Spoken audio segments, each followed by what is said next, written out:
Oh, that's easiest when I had my daughter.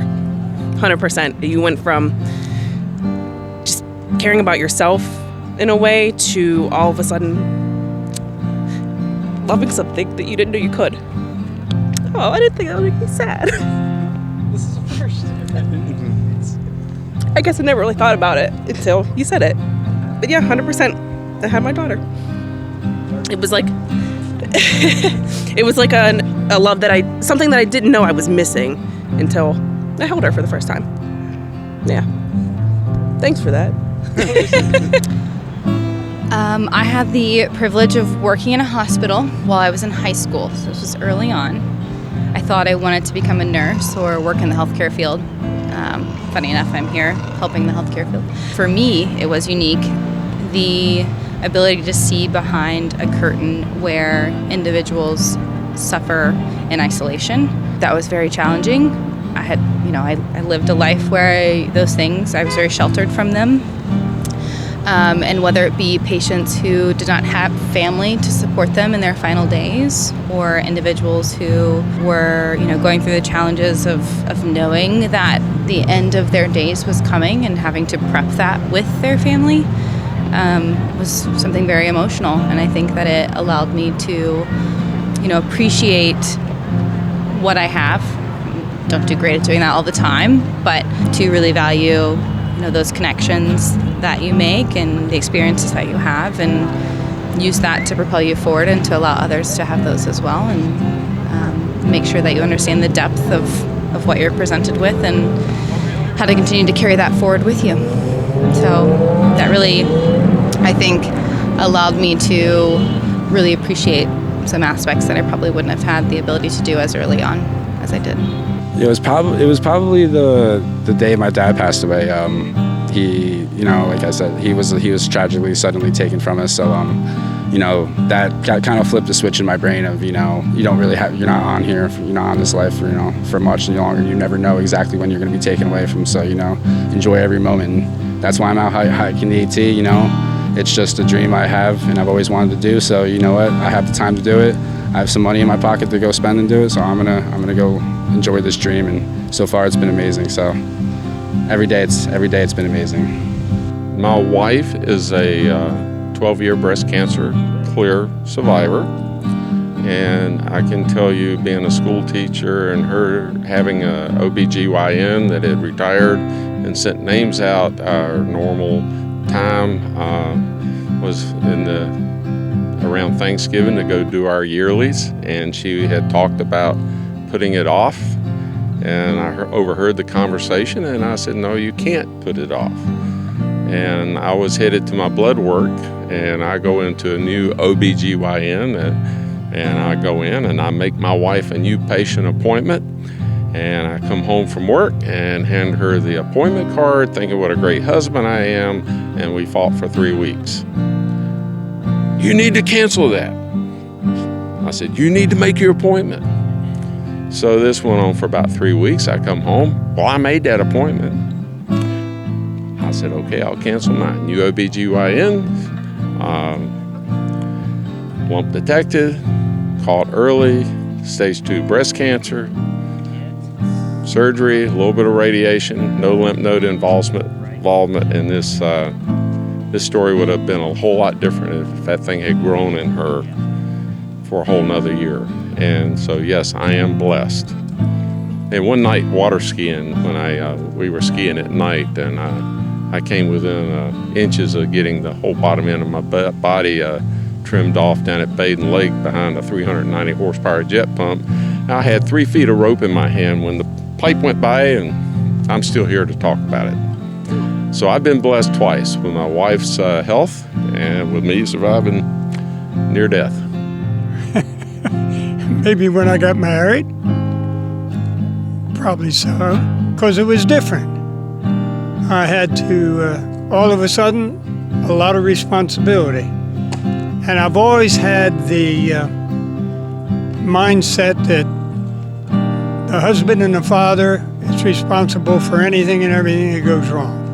To some extent, some of it. But so instead of being sort of carefree and whatever, I became more responsible. When I was around 14, I got diagnosed with a medical condition called diabetes insipidus, which means I spent a lot of time in hospital and stuff because they couldn't figure out what was wrong with me.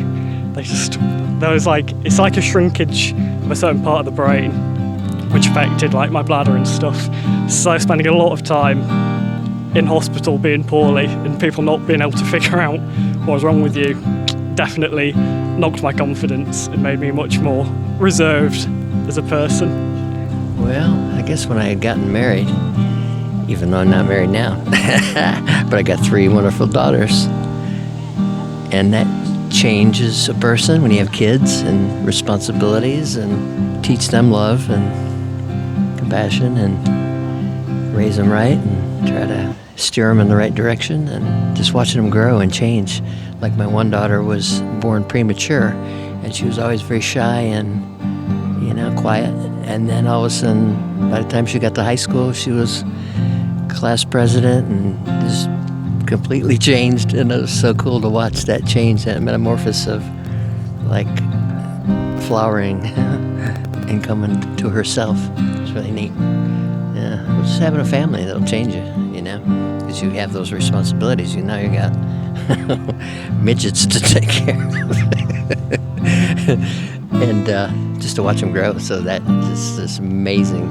And just to see the birth too, to be there at birth, you're like, wow, what a miracle. I mean, it's amazing. It's amazing to have a child, or to watch them come out and just grow and change so quick. And so now I have grandkids, and I watch them, and they love Grandpa. And we have a good time. Too many moments. Really, after all these years. I guess the moment when I was on the precipice of adulthood and I decided to get married and move away from my small hometown, moved with my husband, who's here with me. We moved to South Carolina, and I had never left my little hometown. So it was a learning experience. I got to meet people that I never thought I would meet before. The college I attended was a pretty big melting pot of minorities, I guess. And I met people from different countries and experienced their cultures, and it taught me a lot about myself because I had gotten out of a very provincial feeling, so I felt more like a world citizen. When my grandparents died, 6 weeks apart from each other, just realized that we are not on this earth for very long, so make the best of it. And it doesn't feel like it, but your loved ones will be gone someday, so cherish them while you can. And that led me to start living in the present more and start appreciating what I have now more instead of wanting it when it's gone. So that was exactly 1 year ago, almost this week.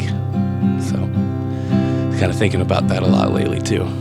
But yeah. Well, yeah, Peru. I had a great time down there. I'm a traveler, so ayahuasca was good. Being in Southeast Asia is pretty amazing because you really get to see a whole different perspective on life. Did that change me? I think probably, but probably all trips to foreign countries change you in some way or another. At Machu Picchu, I hiked that trail that's out. Have you been there? There's a trail outside of Machu Picchu, and when you get up there, you have to get down. There's no one that will help you. There's no helicopter. It was the scariest thing of my whole life, coming down that. And it did leave you shaken, but also realizing that you can do just about anything. You just have to stick with it and kind of push those fears aside. So that was a life-changing. Having kids was, but I don't know if that was a good life change or not, just different.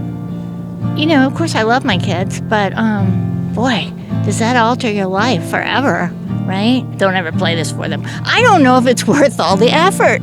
It's a lot of work to raise kids, and your life is on pause, and we had great times. But you look back on it later and you think, God, that was 20 years of a lot of work, a lot of money. Did it make my life long-term better? I don't know that it did. didn't hurt it, but I saw recently where a magazine did a survey, like, if you had it to do over again and nobody knew how you were going to answer this, would you have kids again? A lot of the women said, no way. And a couple of them said, yes, just not the same kids, which I really liked. Yeah. Is that it?